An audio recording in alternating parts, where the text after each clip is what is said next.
kami dari LBH Advokat KI Jakarta Selatan ingin menyampaikan bahwa klien kami yang bernama Lian Mingming alias Aming yang sekarang adalah mendekam di rutan Polda Metro Jaya yang disidik oleh Rektata 1 Krimum Polda Metro Jaya sudah ditahan selama mulai tanggal 22 Agustus 2024. Nah, dengan kasus dugaan tindak pidana perbuatan cabul terhadap anak di bawah umur.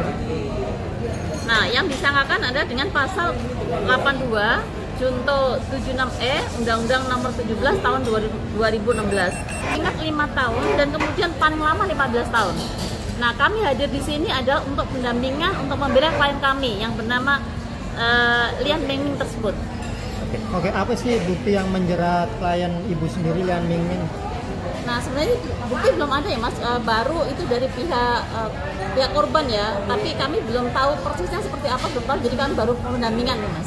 Nanti setelah terbukti semua kan nanti pengajian baru kita buktikan, benar nggak klien saya ini sudah melakukan perbuatan pelecehan tersebut seperti itu. Itu kejadian berarti tanggal berapa? Tahun 2020 kan? 2020. Dilaporkan 2024. Kenapa? Artinya itu menjadi ini juga nggak cuma pembelaan dari ibu, kejadian sudah lama tapi baru dilaporkan setelah 4 tahun nih. Ya, seperti apa? Jadi, nah di sini kami ini sebenarnya ada timbul kecurigaan. Satu diantaranya kejadian peristiwanya tahun 2020. Nah, kan seorang guru ya, jadi melatih muridnya. Nah, setelah ada kejadian peristiwa ini kan harusnya di stop nih. Dia tidak melakukan lagi pelatihan, tapi faktanya tetap melakukan pelatihan kepada si korban sampai dengan kejadian tahun 2024 baru dilaporkan sekarang. Ini ada jeda cukup waktu yang panjang nih, yang ini membuat kami sangat curiga. Ini ada tendensius. Satu, dengan alat bukti yang disampaikan oleh penyidik itu adalah satu bukti WhatsApp yang ada chat mesra. Yang kedua, ada visum psikologis anak, sama katanya satu saksi ART. Ini juga kita akan kaji ulang, baik alat-alat bukti yang sudah ada maupun rangkaian peristiwanya. Seharusnya kalau memang ada pelecehan seperti ini, di cut off nih pengajarannya, tidak boleh ngajar lagi dan seterusnya. Banyak hal yang membuat kami harus kaji ulang kasus ini dengan baik.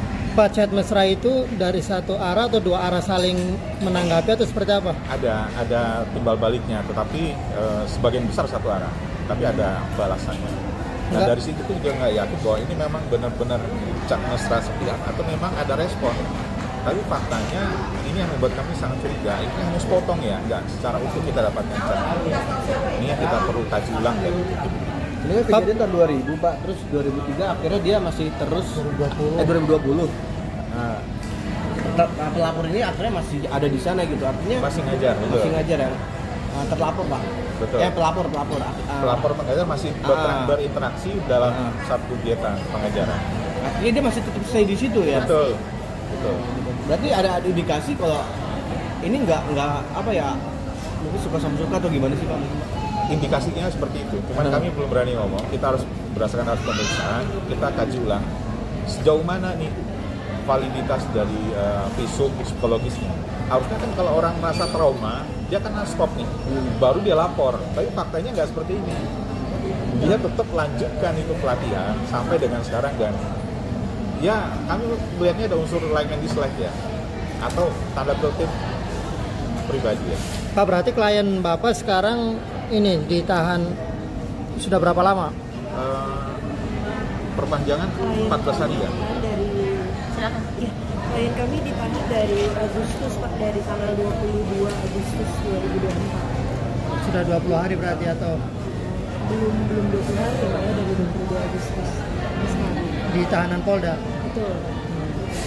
Apa, kalau menurut Bapak sendiri meyakini apa? Memang ada klien melakukan dugaan pelecehan atau sebenarnya apa? Pembelaan dari Bapak sendiri sebagai kuasa hukumnya? Kita melihatnya kalau memang ada pelecehan pasti ada dari awal laporan harusnya. Tapi ini kayaknya tidak. Kami meyakini ini bukan pelecehan.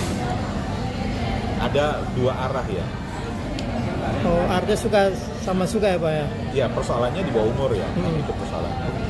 Jadi dianggap karena di bawah umur makanya dilaporkan di 2024. Kami masih menggali. Mohon maaf, ini silakan Izin, Ya, izin sebentar. silakan. Jadi saya klarifikasi sedikit untuk chat yang dikatakan chat mesum lah cerita buktinya itu sebenarnya itu satu arah, Pak.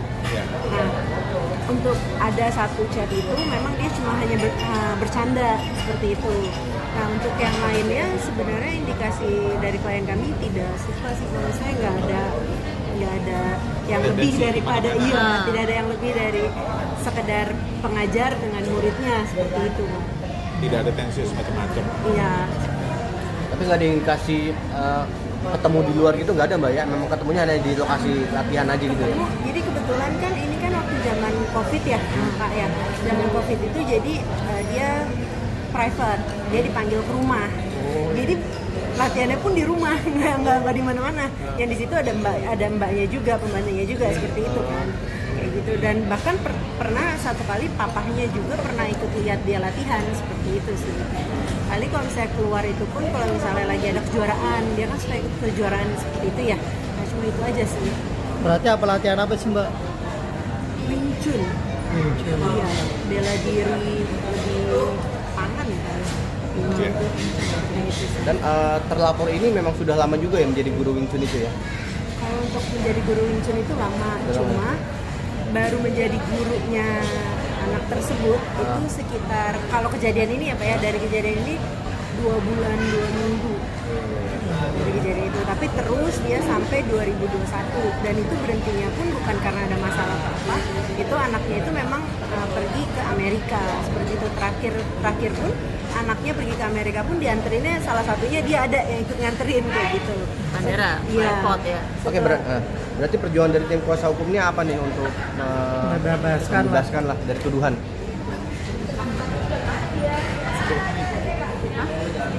Ya kita membantu untuk mencari kebenaran Mas, mendapatkan kebenaran, keadilan untuk klien kami ini. Apa mungkin punya bukti Ya, nanti kita akan sanggahan dan nanti gini, kita setelah di persidangan kita belum bisa ngomong sekarang ya, setelah nanti bukti-bukti yang digelar sidang atau seperti bukti yang valid baru kita bisa membilang apa sebenarnya yang terjadi, apakah memang ada unsur yang lain yang dari pihak terlapor misalnya seperti itu. Jadi kami pelajari dan sekarang kita nanti kalau setelah kita ke pengadilan kita buktikan seperti apa benar klien kami melakukan kesalahan atau tidak kan seperti itu. Bu,